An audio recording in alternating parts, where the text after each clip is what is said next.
This next part might hurt. Maybe quite a lot, but it won't last long, I promise.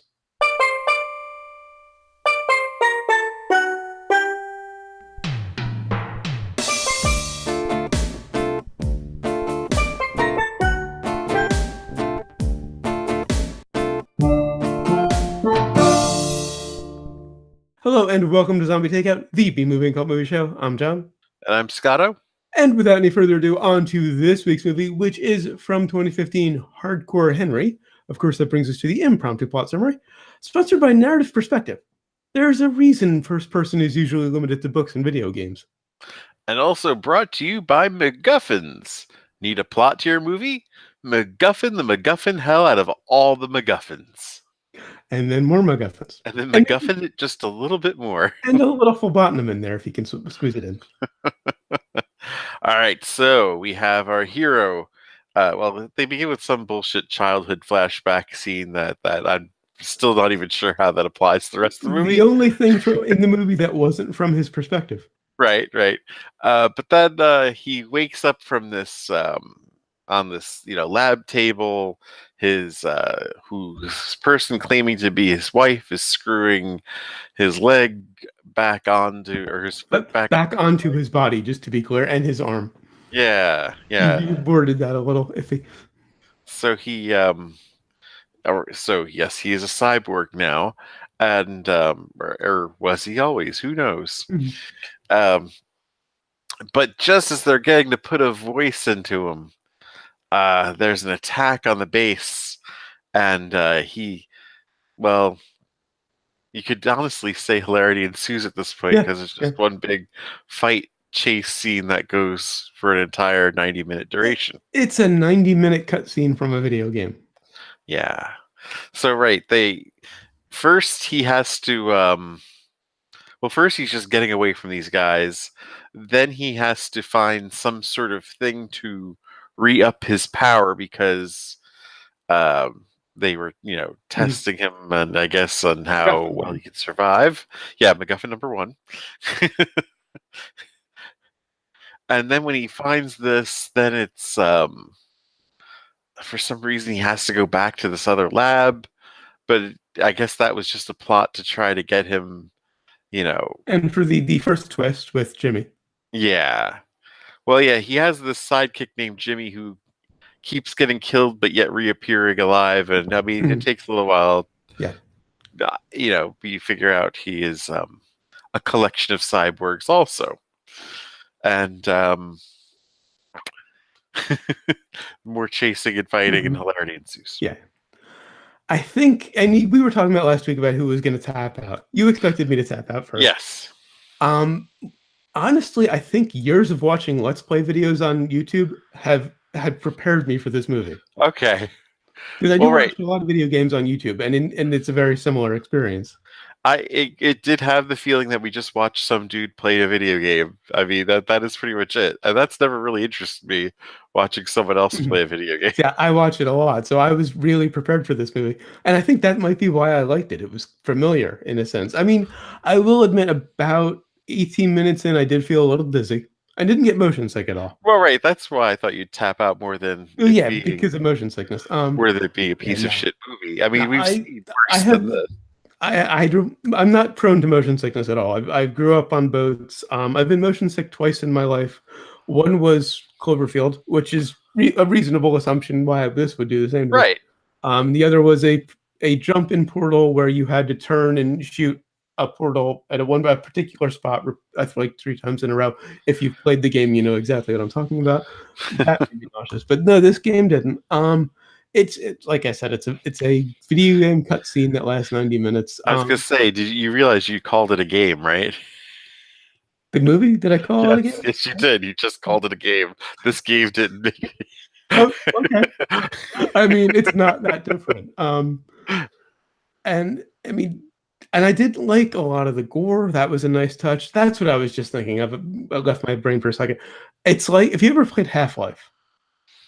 No, I don't believe I have. How long has it been around? Oh god, the original Half-Life was a 90s game, and so I have. Like early 2000s. Yeah. All of those games just kind of blend together. I mean, obviously some stand out like Halo, Yeah, yeah. And Bond that Half Life recent is Bond, but the original Half Life is like the original like classic first person shooter. And what the interesting thing about it, one of many interesting things, is you could turn the camera during the cutscenes, so you could look oh, around. And it kind of reminded me of that, where you were in first person during the cutscenes. I mean, the first person shooter though is still either Wolfenstein Oh yeah, or true. Bond. Yeah, I think Half Life might predate GoldenEye, but I'm not sure. I mean, because that was the game that was Hmm. just like, oh, the sun's Yeah, coming up. GoldenEye is a classic, of course. Yeah. I did think the slow motion gore in the titles was interesting. It reminded me of a song from the David Byrne album where he talks about the bullet entering and all the detail. Oh yeah. Because it's people getting stabbed and shot in slow motion. You're right. It was just kind of a demonstration of how bored we've grown of violence. How we could just like, oh yeah, there it is. It's kind of Mm. like I kind of feel like we're now in Clockwork Orange times, you know? And Henry did seem oddly tall, largely because it was filmed with a GoPro mounted on a specially made mask designed by Sergei Valyev, deemed the adventure mask, and a stabilizing system that used magnets. But this feels like a movie that Alex and the Droogs, would go to watch, you know. Mhm. And apparently, it was based on, or the concept came from a series of videos that director Ilya Naishuller made with Valyev for his band, Biting Elbows, that were shot similarly, but they had to come from a video game. They wanted to make a video game movie. It had to be. Well, yeah, it is the gimmick, is the movie, the seeing all these things from the first person, stunts that I'm sure have been performed many times, but Mhm. to see it from that angle Yeah. instead of, And but it kind of takes away from the stunt, though. I think. I don't think so. I think, see, I mean, I get you don't really fully appreciate the performance of the stunt Right? because you're not seeing it from a wide angle, but being in that perspective is a whole different ballgame. Yeah. Oh, true. You know, one and I think I became acutely aware that it wasn't a game, even though I made that little malaprop when was it Akon or Akin? I think it's Akon, Akon, who's Akon. a cunt, by the way. When Aiken, the villain, first comes in that security breach at the beginning, because that's where it would normally switch and you take control of the character, That's true. and it Right. didn't, and it felt weird to me. I kind of wish they would have explained a bit of Henry's backstory. Well, that's just it. He doesn't get there. I mean, that would mean there's a plot then, you Yeah, know? yeah. And they did Well, everything they actually, they could to make did sure kind of there's. explain it later in the film. They explained all the cyborgs and how they work. Not really. I mean, they explain he's got a dad who Mhm. called him a pussy, Well, no, and but when Jimmy explains, when we get the reveal about Jimmy, he talks about the clones later. It's safe to assume Henry was one of them who went rogue for some reason. oh, I hadn't thought of that. I thought he was Akon's. Well, maybe he was a special clone. He was designed to be more powerful than the rest. I don't know, but he had died. Basically, they were corpses that were reanimated and turned Yeah, into cyborgs. Not clones. They were cyborgs. That's what I meant to say. Um, Having him fall out of the airship or almost fall out of it was a nice surprise. like uh, what really happened here? If you look at, I mean, I think Akon, or actually Estelle, built a clone of her own. Okay. Like all those clones in white were Mhm. Akon's clones, Right. but he let Estelle build a clone herself, Possibly. and she Okay. built a Henry. better clone than anybody else had built. Hmm. And so Akon wanted to test the clone to see, how good a fighter it would be. And of course, Jimmy wanted to steal Henry's technology, Right. Estelle's technology, for his purposes. And to get revenge on what was done to him. Yeah, and to get revenge on that. Well, yeah. First, it was just to get rid of him and as revenge. Hmm. But then he realized, well, I've got all this stuff. Why don't I use it? Right. Right. And I should explain, Estelle claims to be Henry's wife throughout most of the movie. Of course, predictably, we find out she's Akon's wife. Right. I know we spoiled it, and I apologize, but I mean, you really should have seen all this coming. Well, Like, that was really predictable. there are no There's curveballs no, as we've said, there's no plot. The twist with Jimmy, I thought was pretty well hidden. I mean, I didn't see that coming. here. Well, you knew there had to have been a reason why. Well, yeah, Well, yeah. your But I first was hint is wondering up until it was revealed. your first hint is he catches fire and then doesn't put himself out on the Right. bus. So, like, okay, why is he not putting himself out? The other hint was, of course, you could have sworn he got killed in the first scene he was in. Right. Yeah. It's a mindless action movie, but I think the first person perspective makes it very interesting. For me, at least, it did. And I do believe the first person perspective wasn't a bad thing, actually. I mean, aside from taking away from some of the stunts, I kind of understand it in a way why some of you would want to make a Yeah. film Oh, yeah. from this perspective, because so many people are just watching films with cell phones in hand or playing solitaire or whatever without dialogue from the first person, and you're just, the eyes. Yeah.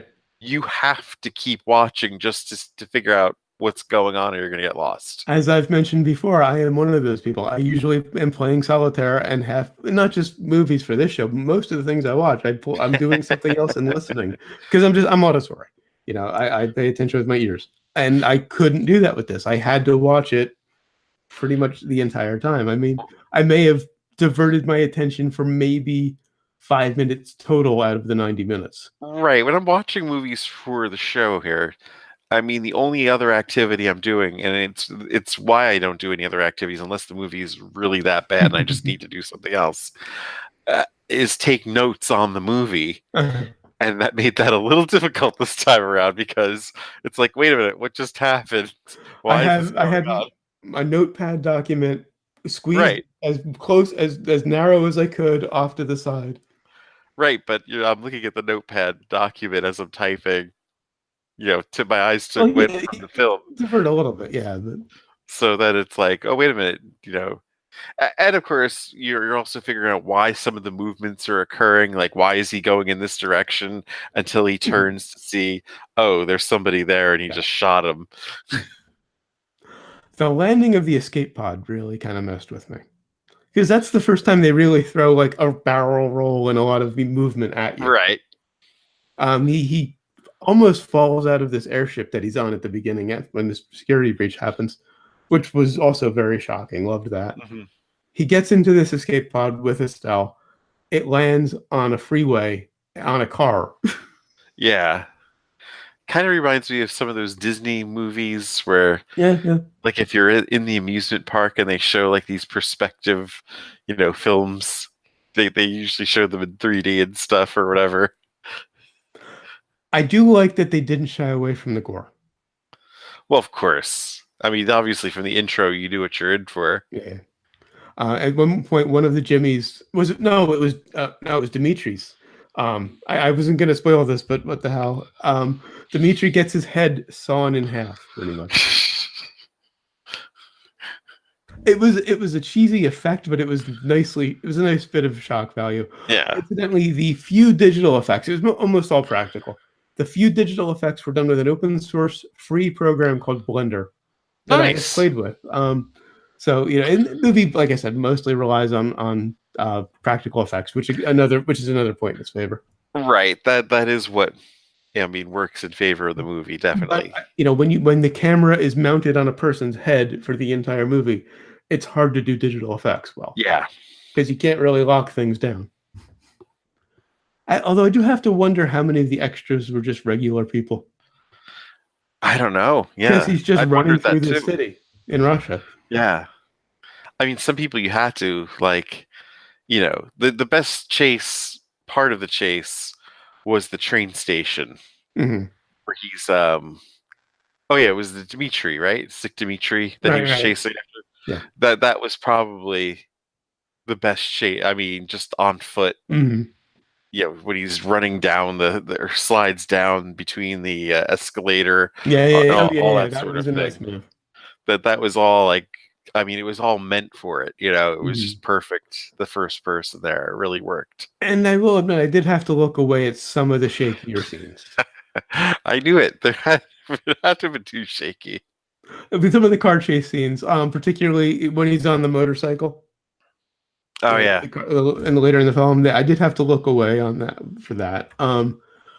Charlton, I can't say about much about the actor who played, or the actors who played Henry, because there were, I think, 10 actors, a oh bunch of yeah. stunt performers, the cinematographer at points, the director at points, um, and a couple of them couldn't continue because they were injured by the rig. Ow. It caused them severe neck pain. So yeah, I can't really say much about. I mean, impressive stunt work, but Yeah. not really a performance. Charlton Copley, though, who played Jimmy, was brilliant. He was better as some clones than others, Yeah, I felt. I just liked the variety they threw at him and how he was able to just. It was intended to be cheesy and comedic, so I liked how they I just mean, the brought British that. soldier one, not so Yeah, much. The hippie one, fantastic. yeah, and A he's hippie torture interrogator. Do you uh-huh. want the high, life, or do you want Yeah. the ego? And I haven't seen him in much. So I think the last thing I saw him in was Old Boy, the Spike Lee version. So Yeah, it's good to yeah. see him in something considerably better. My favorite part of the movie, though, was the horse riding scene, Yeah, yeah, yeah. complete with Magnificent Seven theme, and you just expect, okay, we're going into this new thing, except riding a horse is fucking hard. Yeah. I have vague memories of riding a pony when I was a child, and I don't even want to think about riding a horse. Because I mean, you're sitting here, it's like, it's a bareback, of course. There's no saddle on or anything. He just has to like figure out how to. Mhm. But I'll leave it at that. It was my Yeah, favorite though. yeah. Um, The musical number was a bit I much. was gonna just say that my favorite part was probably the musical number. Yeah, Really started going off the rails at that point, I think. that just got beautifully weird to me because it needed some weird. I mean, it was already kind of weird, and then the Jimmy twist brought in some more weirdness, and then it just went into this brief musical number. I loved that with Jimmy and all of his avatars, as he called them, all of his cyborg clones. And I would say the crescendo of enough already was when he fought all of the cyborgs in white. Mhm. I will admit, there was about 10 minutes between when he took the booster out of the one guy and put it in himself. Yeah. He actually opened the chest of one of the cyborgs, pulled out the booster battery, basically, and opened his own chest, pulled it in, put it in. Loved that. It was very trauma. Up from there, up until I think when the reveal. Up until another one of my favorite parts. Up until they start with using "Don't Stop Me Now." Ah, you can't. I was kind of pissed at Really, that. I love that song. And up until then, that woke me up. I got a little You bored when he was can't fighting all the rip guys. off Shaun of the Dead with a fight scene to Don't Stop Me Now to pretty much fighting zombie cyborg guys. I don't know if it was necessarily a ripoff of Shaun of the Dead. Oh, it totally was. I saw a little behind the scenes thing on IMDb, and the director was saying it's like one of his favorite songs, so he had to use it. You I don't don't know. remember the scene from Shaun of the Dead? I remember the scene Kill in the Winchester. Queen? Yeah, I remember the scene. I'm not gonna assume that every scene that uses the same song is ripping off Shaun. Every fight scene. Come on, though. I mean, a fight scene set to Don't Stop Me Now is a Shaun of the Dead thing. Hmm, I think, possibly. especially the way they choreographed it in that movie, they put such care to it. Whereas this was just more booms and more Well, yeah, fights. and I think the song is the only reason I wasn't bored for most of that. Right. Up until like the wife reveal was good. I mean it was predictable, but I liked the way they handled it. I mean, honestly, I think I'm taking a brain off because they stole that. Wow. I also liked that they actually showed Henry's face toward the end. Yeah. He's Well, they knocked had to sooner or later. he's knocked out, and you see his reflection. Yeah. Um, and Akon goes the same way that Slick Dimitri did. Loved that, and of course that he chose to kill Estelle at the end. She's hanging out of this plane, and you don't know if he's going to be merciful or not. It mirrors the scene at the beginning when he's hanging out of the aircraft when she rescues him, and he doesn't. He just closes the door on her hands. Well, and it's again so obvious because they had already spelled out what they did to him. You know how they manipulated him and what they were going to do with they revealed all the evil plans Yeah, to him, exactly. and he There was breaks free, and then right. they ask him, "How could you stop? How could you have done this to us?" Mhm. And as he writes back, "Easy." Yeah. Oh, also, there was a Wilhelm at 1 hour 8 minutes when Henry blows up a bunch of soldiers with a grenade. Had to call it the Wilhelm. There wasn't any Wilhelms in Shaft. Not that I caught.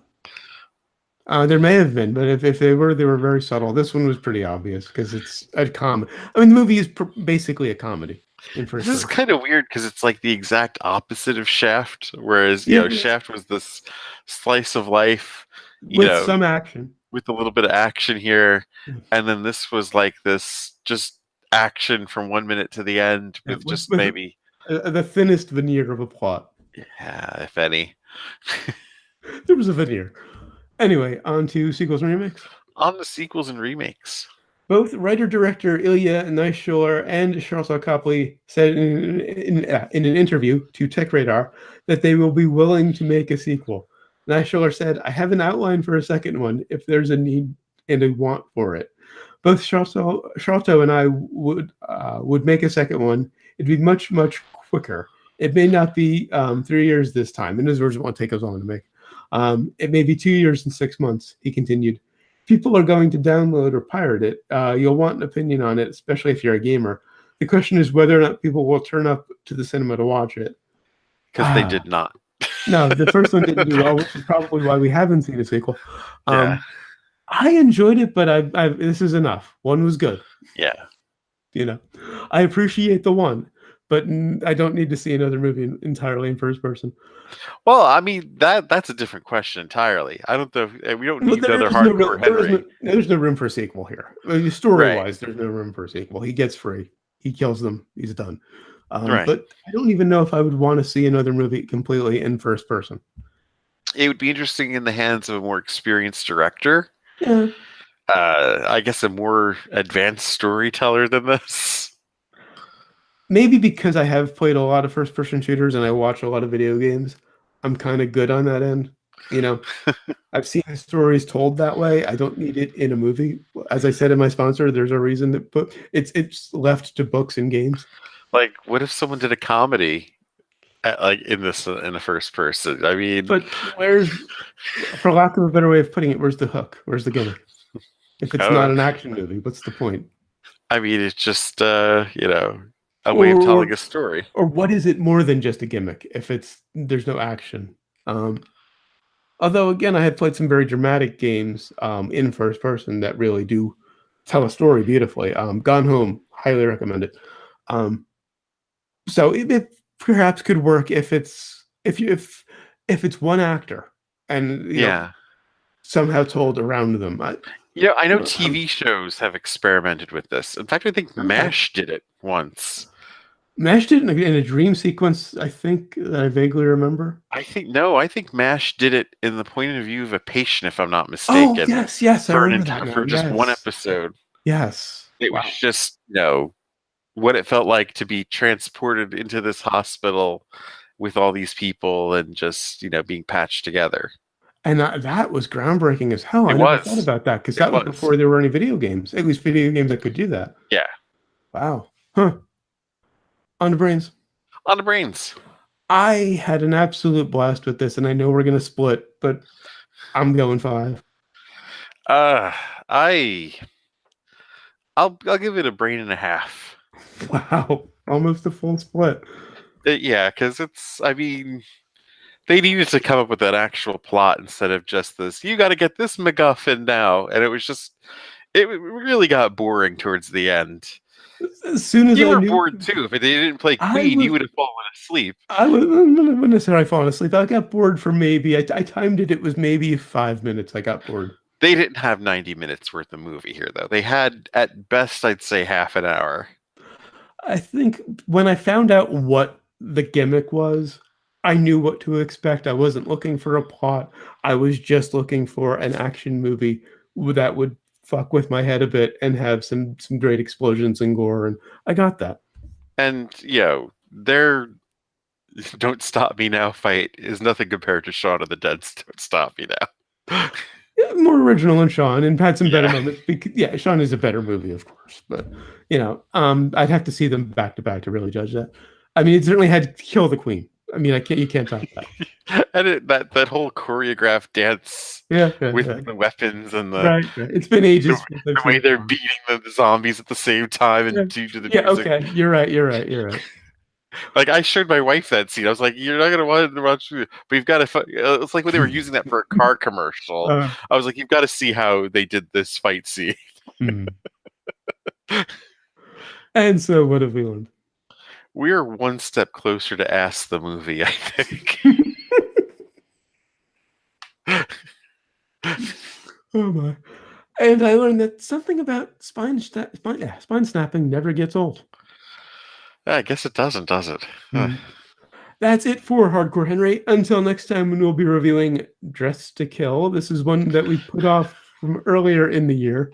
Do we? Um, I wonder if I downloaded this like a year ago. well, it was earlier this year, so we 'Cause probably both have downloaded it. we were gonna do this a long time ago. Yeah. Why did we put this off for so long? Guests, possibly. I forget why. All right, Anyway, all right. I don't think this and Demolition Man were pushed back, and Well, Demolition Man, I could live yeah, another 100 years and not see it again, and it yeah, would Dress be to Kill has been a long time since I've seen, so it'll be interesting to yeah. revisit. I don't know if I've Anyway, ever seen the whole thing. until then, always remember, never forget, wherever you go in life, there There you you are. are.